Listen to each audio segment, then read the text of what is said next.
देख रहे हैं अनहोनी। तो चलिए बढ़ते हैं आज की इस कहानी की ओर। बरसात के दिन थे। मुझे एक शहर में किसी काम से जाना था। ऑफिस का बहुत ज़रूरी कागजात पहुंचाने थे वहां, इसलिए वहां ट्रेन से पहुंचा। पहुंचते पहुंचते शाम हो चली थी। मैंने ऑफिस के कागजात हिफाजत के साथ ऑफिस के बॉस तक पहुंचा दिए। फिर बाहर आकर एक दुकान पर चाय पिया और एक समोसा खाया। रेलवे स्टेशन पहुंचा तो वापस जाने की ट्रेन रात 3 बजे की थी। मैंने सोचा यहाँ रुककर समय क्यों बर्बाद करना, मैं बस स्टॉप जाकर देखता हूँ कि शायद कोई बस मिल जाए। बस स्टॉप पहुंचा तो उन्होंने कहा कि रात 11 बजे की बस है। मैंने सोचा 3 बजे की ट्रेन से 11 बजे की बस तो ठीक ही है। इसी आपाधापी में शाम के 7:30 बज गए। मुझे भूख लग रही थी, इसलिए मैं खाना खाने के लिए एक रेस्टोरेंट ढूंढने लगा। बहुत खोजने पर बस स्टॉप से थोड़ी ही दूरी पर मुझे एक छोटा सा रेस्टोरेंट दिखा। मैं वहां पहुंचा और खाने का ऑर्डर दिया। मैंने सिर्फ दाल फ्राई और रोटियां ही मंगाई। बरसात में ज़्यादा हैवी खाना अच्छा नहीं था। ऊपर से मुझे बस में सफ़र करना था, तो मैंने हल्का ही खाया। खाना खाते खाते 8 बज चुके थे। खाना खाकर मैंने रेस्टोरेंट का बिल अदा किया और एक पानी का बोतल खरीद कर जैसे ही मैं बाहर आया तो बहुत ज़ोर की बरसात शुरू हो गई। मैं रेनकोट लेकर चला था, इसलिए बैग से मैंने रेनकोट निकाल कर पहन लिया और बरसात से बचते बचाते बस स्टॉप तक पहुंचा। वहां मैंने वेटिंग रूम तलाशा और उसके भीतर चला गया। मैं उसके भीतर चला तो गया, लेकिन तब मैंने गौर किया कि वेटिंग रूम बस स्टॉप से इतनी दूर पर क्यों है, वो भी इतनी सुनसान जगह पर। मैं जैसे ही बेंच पर बैठा तो वहां की लाइट चली गई। ऊपर से बादल गरज रहे थे और बिजली चमक रहे थे। मुझे बहुत डर लग रहा था, इसलिए मैंने अपने मोबाइल फ़ोन की लाइट जला ली। फिर लगा कि ना जाने कितनी देर बाद लाइट आएगी। मेरा फ़ोन डिस्चार्ज हो गया, तो इसलिए मैंने फ़ोन ऑफ कर लिया। अब मुझे बहुत डर लग रहा था। बाहर बहुत ज़ोरों की बरसात थी और मैं बाहर जा भी नहीं सकता था। लेकिन भगवान का भला हो कि कुछ ही देर में लाइट आई तो मैंने राहत की सांस ली। मैं अब वेटिंग रूम की बेंच पर लेट गया। उस पर बहुत धूल थी, लेकिन मैंने अपने बैग से न्यूज़पेपर निकालकर उसे झाड़ दिया और आंख बंद करके यूं ही लेट गया। कुछ ही देर में मुझे नींद आ गई। फिर कुछ देर बाद पायल की घुंघरू की छमछम से मेरी नींद टूटी और मैं जाग उठा। मैंने वेटिंग रूम के दरवाजे की ओर देखा तो एक लड़की सफ़ेद साड़ी में आई थी। उसने छतरी ले रखे थे। पहले उसने अपनी गीली छतरी को एक कोने में रखा और अपने गीले बालों से पानी झटकने लगी। उसने सफ़ेद साड़ी पहनी थी जो कि बिल्कुल गीली हो चुकी थी। वो बहुत ही सुंदर थी। उसके कानों में झुमके थे और माथे पर छोटी सी बिंदी लगी हुई थी। होठों पर लगी लाल सुर्ख लिपस्टिक उसकी खूबसूरती में 4 चांद लगा रहे थे। वो जब अपने बालों से पानी झटक चुकी तो मुझसे बोली, क्या मैं आपकी बेंच पर बैठ सकती हूँ? आपको कोई दिक्कत तो नहीं है ना? इस पर मैंने जवाब दिया, जी ज़रूर बैठिए। और वो इतना सुनकर बेंच पर बैठ गई। अब भी उसका ध्यान उसकी गीली साड़ी पर ही था। कुछ ही देर में फिर से लाइट चली गई और वेटिंग रूम के भीतर घुप अंधेरा छा गया। लेकिन इस बार मुझे डर नहीं लग रहा था, क्योंकि वो जो मेरे बगल में बैठी थी, एकाएक किसी ने मेरा हाथ पकड़ा। मैं थोड़ा सहम गया। मैंने सोचा जहाँ जान ना पहचान, आखिर ये लड़की करना क्या चाहती है। फिर उसने मेरा हाथ पकड़ा। फिर वो अपने हाथ को मेरे सीने पर फिराने लगी। अब उसका हाथ मेरे सीने से होता हुआ मेरी गर्दन तक पहुंच गया। जब बात इतनी बढ़ ही गई है तो मैंने उससे कहा, ये क्या कर रही हैं आप? इस पर वो बोली, क्यों, आपको अच्छा नहीं लग रहा है? इस पर मैंने शर्माते हुए कहा, नाम तो बता दीजिए अपना। इस पर वो बोली, पिशाचनी हूं मैं। मैंने इतना सुना तो उसका हाथ झटक कर दूर भागा और फौरन ही अपने मोबाइल की लाइट जलाई। रोशनी में मैंने देखा तो सचमुच में वो खूबसूरत लड़की अब एक पिशाचनी में तब्दील हो चुकी थी।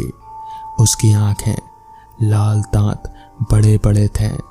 जिन होठों की खूबसूरती पर मैं मर मिटा था, अब उन पर खून लगा था। मैं डर के मारे थर थर कांपने लगा। तभी लाइट आई और वो पिशाचनी गायब हो गई। अचानक ही मेरी आंख खुली तो मैंने देखा मैं बेंच पर लेटा हुआ हूँ और वेटिंग रूम में कोई नहीं है। तब मेरी जान में जान आई। मैं शायद कोई भयानक सपना देख रहा था। डर के मारे मेरा गला सूख गया तो मैंने बोतल खोलकर पानी पिया। तभी वेटिंग रूम में बस स्टॉप का एक कर्मचारी आया और बोला, साहब आप यहाँ क्या कर रहे हैं? इस पर मैंने कहा, मेरी बस लेट थी इसलिए यहाँ आकर आराम करने लगा। लेकिन साहब अब ये कोई वेटिंग रूम नहीं रहा, ये तो बहुत पुराना वेटिंग रूम है। मैंने तो यहाँ की लाइट जलती देखी इसलिए बंद करने चला आया। वो कर्मचारी बोला, ओह तो मैं गलत जगह आ गया। मैंने कहा। इस पर वो कर्मचारी बोला, हाँ साहब, कहते हैं कि इस वेटिंग रूम में कोई पिशाचनी आती है और लोगों का गला दबाती है। अब ये सुनकर मेरे होश उड़ गए और मैंने मन में सोचा, तो क्या वो मेरे सपने में नहीं बल्कि वो हकीकत में थी। और फिर मैं उस पुराने वेटिंग रूम से अपना सामान उठाकर बाहर आने लगा।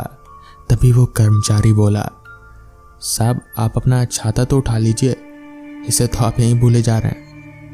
अब मैं तो बिल्कुल सुन्न था और मुझे होश ही नहीं था। उसकी छतरी वेटिंग रूम में कैसे आ गई? क्या वो सचमुच में यहाँ आई थी? अब भी जब कभी मुझे बरसात की वो रात याद आती है तो मेरे रोंगटे खड़े हो जाते हैं। तो दोस्तों, ये थी आज की पहली कहानी। तो चलिए बढ़ते हैं आज की दूसरी कहानी की ओर। खाली बस के बाहर रास्ते पर फैला घना कोहरा और अंधकार, ये तीनों ऐसी चीजें थीं जिससे कोई भी इंसान डर जाए। मुझे भी काफी डर लग रहा था, मगर मैं क्या करता, मेरी तो मजबूरी थी ऐसे सफर करने की। वरना अगर मेरी मजबूरी नहीं होती तो मैं ऐसे सफर करता ही नहीं। बस उस सुनसान रास्ते पर आगे बढ़े जा रही थी। बस के अलावा रास्ते पर ना तो कोई गाड़ी नजर आ रही थी और ना ही कोई इंसान। दरअसल मैं आज अपने दोस्त विकास के घर जा रहा हूँ, वो भी पहली बार। मैंने विकास को कहा था कि मैं कल सुबह वाली बस से आ जाऊंगा, मगर उसी ने कहा कि अगर मैं आज रात को आया तो एक रात ज्यादा उसके घर पर रह पाऊंगा, इसलिए मुझे रात वाली बस पकड़नी पड़ी। खैर, विकास और मैं कॉलेज टाइम से ही बहुत अच्छे दोस्त हैं, तो उसके लिए इतनी तकलीफ तो बनती ही है। मैंने कंडक्टर को बोलकर रखा था कि तालघाट चौक पर मुझे उतार दे, जिसके बाद अभी चौक पर से विकास मुझे पिक कर लेगा। कुछ देर बस यूं ही चलती रही, जिसके बाद पता नहीं क्यों अचानक से मेरी आंख लगने लगी। पता नहीं ऐसा क्यों हो रहा था, शायद ठंड के कारण मुझे नींद आ रही थी या फिर कुछ और। अभी मेरी आंख लगने ही वाली थी कि तभी कंडक्टर जोर से बोला, तालघाट चौक आ गया साहब, उतरो। कंडक्टर के इतना बोलते ही बस रुकी। मैंने फटाफट से अपना सामान उतारा और बस से नीचे उतर गया। बस से नीचे उतरते ही मेरा स्वागत एक तेज ठंडी हवा के झोंके से हुआ। वो बस भी मुझे उतारकर वहां से आगे चली गई। मैंने अपने जेब से फोन निकाला और विकास को फोन लगाने जा ही रहा था कि पता चला कि मेरा फोन ऑफ हो चुका है। मेरी परेशानी एक ही झटके में पहाड़ जितनी बड़ी हो गई। मुझे समझ नहीं आ रहा था कि अब क्या करूं, विकास से कांटेक्ट करूं कैसे, क्योंकि विकास ने तो मुझसे यही कहा था कि तालघाट चौक पर उतरकर मुझे फोन करना। मेरा घर पास में ही है, मैं बाइक लेकर आ जाऊंगा। पर अब मैं विकास को कैसे फोन करूं, मुझे कुछ सूझ नहीं रहा था, क्योंकि उस रास्ते पर मेरे अलावा कोई शख्स नहीं था। पूरा का पूरा चौक खामोशी में डूबा हुआ था। अभी मैं वहां खड़े खड़े ये सब सोच ही रहा था कि तभी सामने से मुझे एक मोटरसाइकिल आती हुई दिखी। उस बाइक को देखकर मेरी जान में जान आई कि चलो अब मैं इस आदमी से उसका फोन मांग कर विकास को फोन कर सकता हूं। मगर वो बाइक जब मेरे करीब आई तो मेरी खुशी का कोई ठिकाना ना रहा, क्योंकि वो बाइक सवार शख्स कोई और नहीं बल्कि खुद विकास ही था। विकास ने अपनी बाइक को मेरे पास लाकर रोका और बोला, क्या हुआ, फोन क्यों नहीं किया तूने? इस पर मैंने जवाब दिया, अरे भाई मेरा फोन ऑफ हो गया था, मैं कैसे करता फोन। इस पर विकास बोला, चल कोई नहीं, बैठ बाइक पर, रात काफी हो गई है। विकास के इतना कहते ही मैं उसकी बाइक पर चढ़कर बैठ गया। मेरे बैठते ही विकास ने बाइक को आगे बढ़ा लिया और हम लोग उसके घर की तरफ आगे बढ़ने लगे। रात हर पल गहराती जा रही थी। घड़ी की माने तो तब रात के 9:15 बज रहे थे।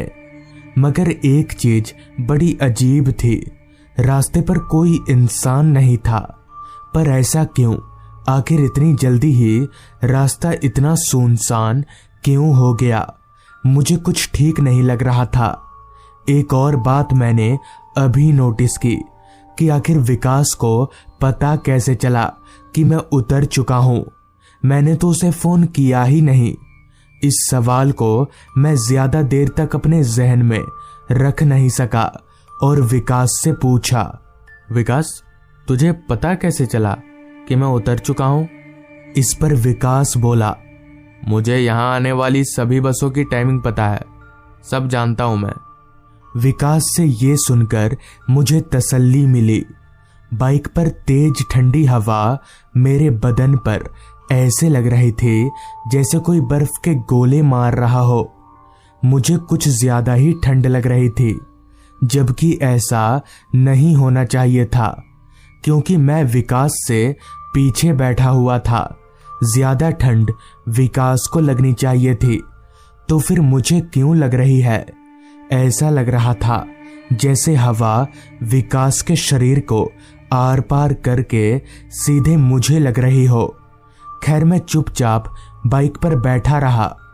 विकास को बाइक चलाते हुए अब काफी वक्त हो चुका था, मगर अभी तक उसका घर नहीं आया था, जबकि फोन पर तो विकास ने ये कहा था कि उसका घर चौक से नजदीक पड़ता है। तो फिर अभी तक हम लोग घर क्यों नहीं पहुंचे? इसी तरह के हजारों सवाल अब धीरे धीरे मन में उमड़ने लगे थे, मगर मुझे विकास से ऐसे बार बार पूछना भी ठीक नहीं लग रहा था।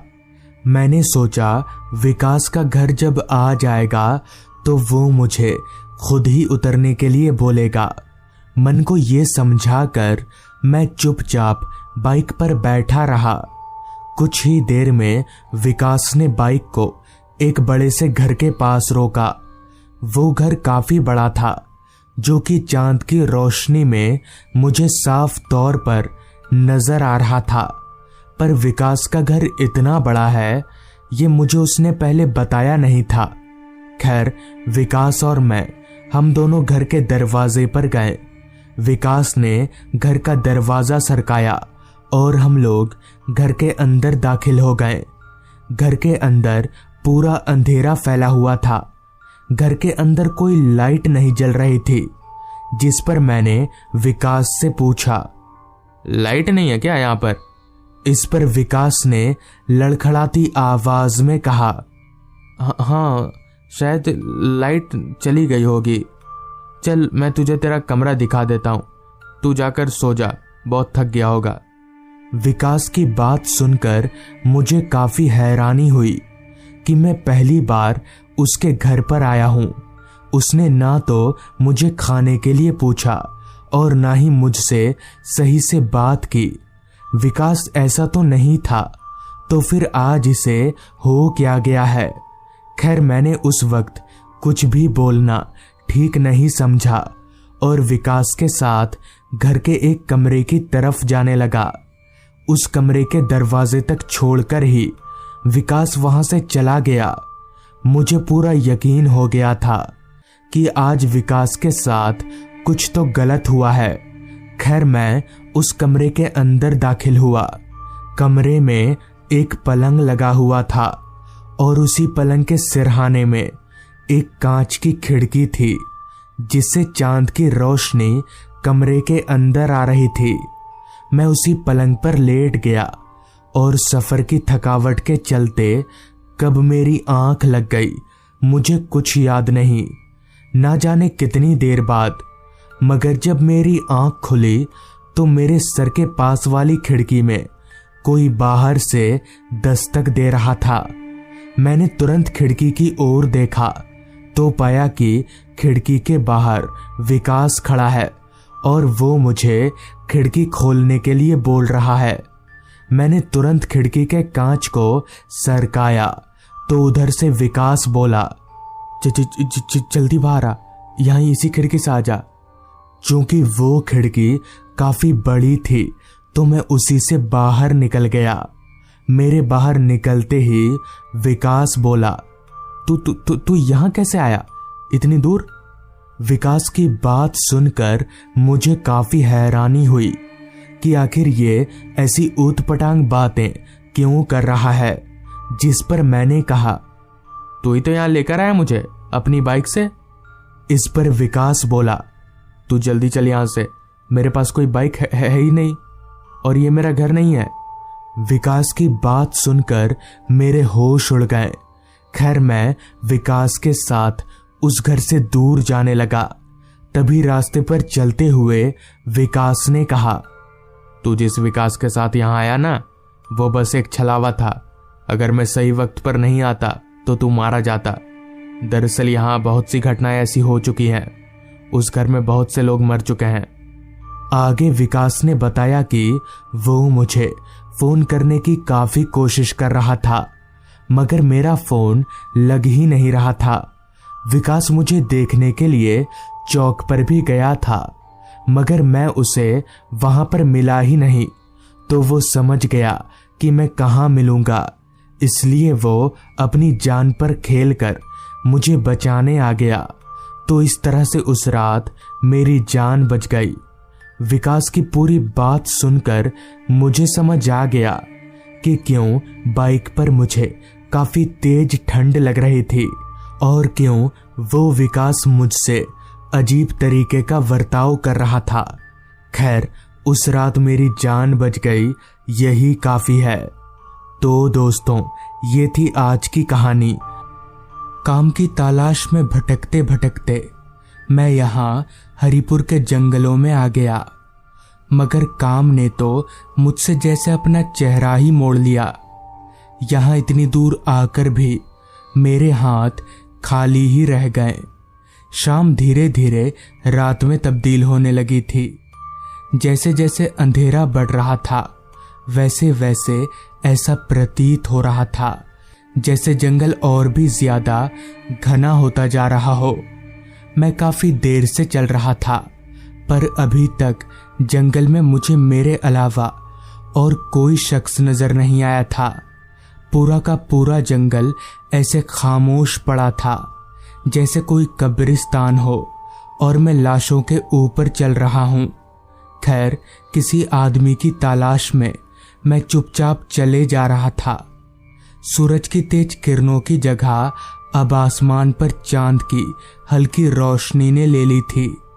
जंगल में पूरी तरह अंधेरा पसर चुका था। ऊपर से घने लंबे पेड़ों के कारण चांद की हल्की रोशनी भी जमीन तक सही से पहुंच नहीं पा रही थी।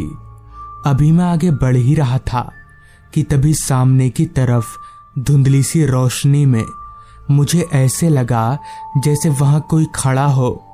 मैं दौड़ता हुआ उस परछाई के पास गया, पर वहां कोई आदमी नहीं था।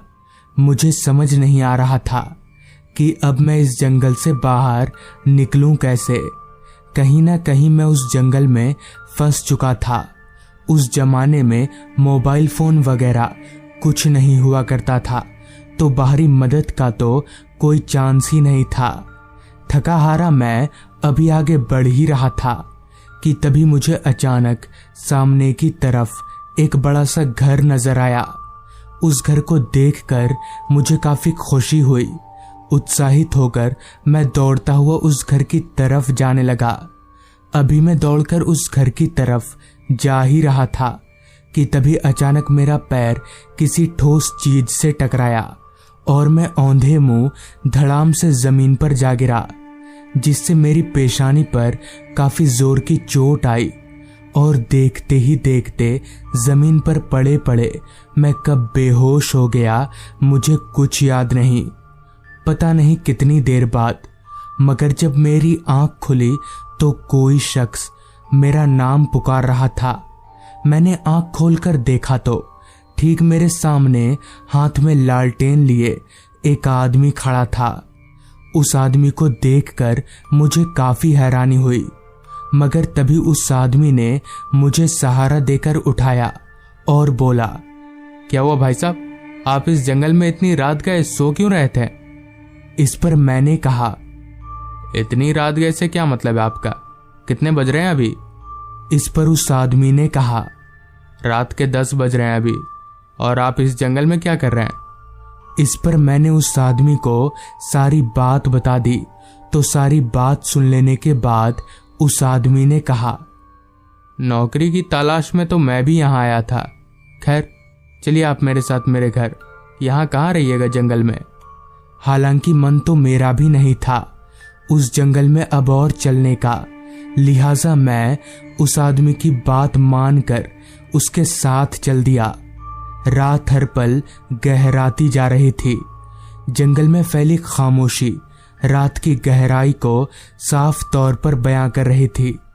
जंगल का अंधेरा अब और भी गहरा हो चुका था, मगर अच्छी बात तो ये थी कि उस आदमी के हाथ में लालटेन था, जिसकी रोशनी के सहारे हम आराम से चल पा रहे थे। अभी हम दोनों आगे बढ़ ही रहे थे कि तभी उस आदमी ने कहा, कहाँ रहते हैं आप? इस पर मैंने जवाब दिया, मेरा घर यहाँ से काफी दूर है। फिर उस आदमी ने कहा, आपको इतनी रात गए जंगल में डर नहीं लग रहा था? तो इस पर मैंने कहा, डर? किस चीज का डर? मुझे डर वर नहीं लगता। अभी हम दोनों चल ही रहे थे कि तभी मेरे साथ चल रहा वो आदमी एकदम से रुक गया, जिस पर मैंने उससे कहा, क्या हुआ, चलिए, रुक क्यों गए? मगर इस पर उस आदमी ने कुछ नहीं कहा। वो चुपचाप बस मुझे देखे जा रहा था। तभी एकदम से उस आदमी ने अपने हाथों में पकड़ा लालटेन को नीचे किया, तो उस लालटेन की रोशनी में मुझे उस आदमी के पैर दिखे, जो कि पीछे की तरफ मुड़े हुए थे, यानी उल्टे थे। ये देखकर मेरे पैरों तले की जमीन निकल गई। मैं समझ गया कि ये आदमी कोई इंसान नहीं है, बल्कि ये कुछ और ही है। जिसके बाद मैंने ना आव देखा ना ताव, सीधे वहां से आगे की तरफ दौड़ लगा दी। मैं जी जान लगाकर बस भागे जा रहा था। मुझे कुछ नहीं सूझ रहा था। भागते भागते मैंने एक दफा पीछे पलटकर देखा, मगर मेरे पीछे कोई नहीं था। लेकिन फिर भी मैं नहीं रुका, मैं भागता रहा। अभी मैं भाग ही रहा था कि तभी मुझे सामने की तरफ एक आदमी आग जलाकर बैठा हुआ दिखा। तो मैं भागता हुआ सीधे उस आदमी के पास जाकर रुका। हांफते हांफते मैं उस आदमी के पास जाकर बैठ गया। तभी उस आदमी ने मुझसे पूछा, क्या हुआ भाई साहब, आप ऐसे हांफ क्यों रहे? तो इस पर मैंने उस आदमी को पूरी बात बता दी। पूरी बात सुनकर उस आदमी ने कहा, अच्छा ऐसा है क्या? कोई बात नहीं, आपको कुछ नहीं होगा। कुछ खाइएगा, भूख लगी होगी आपको। तो इस पर मैंने कहा, भूख तो लगी है, पर यहाँ इस जंगल में कहाँ कुछ मिलेगा। तो इस पर उस आदमी ने कहा, सब मिलेगा, रुकिए अभी मंगवा देता हूँ। मेरे से इतना कहकर उस आदमी ने जोर से चिल्लाकर अंधेरे में एक तरफ देखते हुए कहा, अरे साकिब, खाना लाओ जरा साहब के लिए। तो उस आदमी की इस बात पर अंधेरे में से ही आवाज आई, लाया मालिक, बस 2 मिनट। उस आवाज को सुनकर पता नहीं क्यों मुझे ऐसा लगा जैसे मैंने पहले कहीं उस आवाज को सुन रखा हो, पर कहाँ ये याद नहीं आ रहा था। बड़ी जानी पहचानी सी आवाज थी।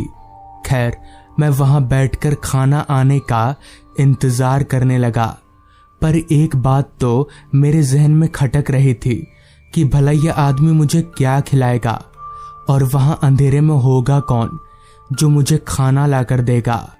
पर उस वक्त मैं लाचार था, इसलिए इंतजार करने के अलावा मेरे पास और कोई चारा नहीं था, तो मैंने वही करना बेहतर समझा।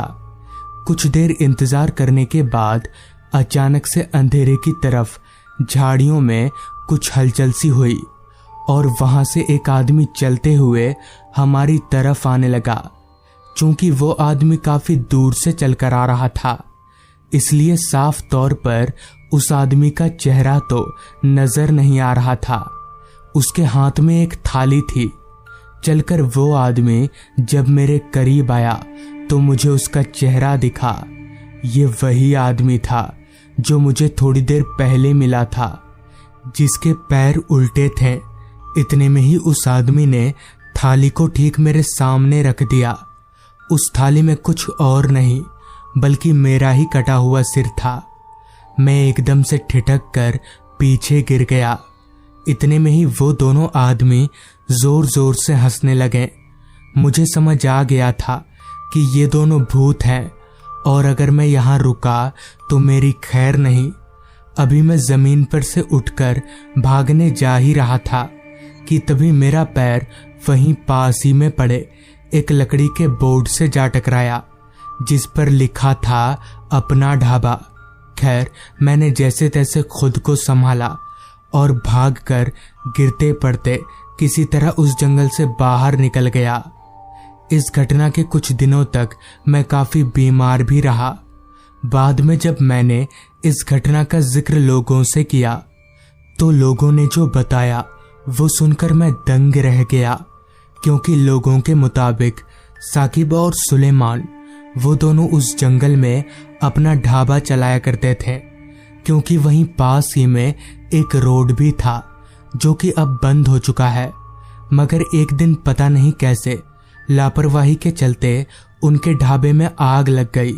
सब कुछ इतना जल्दी हुआ कि उन दोनों को भागने का भी मौका नहीं मिला और जलकर दोनों की वहीं मौत हो गई। तब से उन दोनों की आत्मा उस जंगल में भटकती रहती है और उस दिन के बाद से रात में कोई भी उस जंगल में नहीं जाता। तो दोस्तों, ये थी आज की कहानी। अगर आपको ये कहानी ज़रा भी पसंद आई हो तो चैनल को ज़रूर सब्सक्राइब कर लें। तो मैं आपका दोस्त आर्यन जल्द ही मिलूंगा आपसे ऐसी ही एक कहानी के साथ।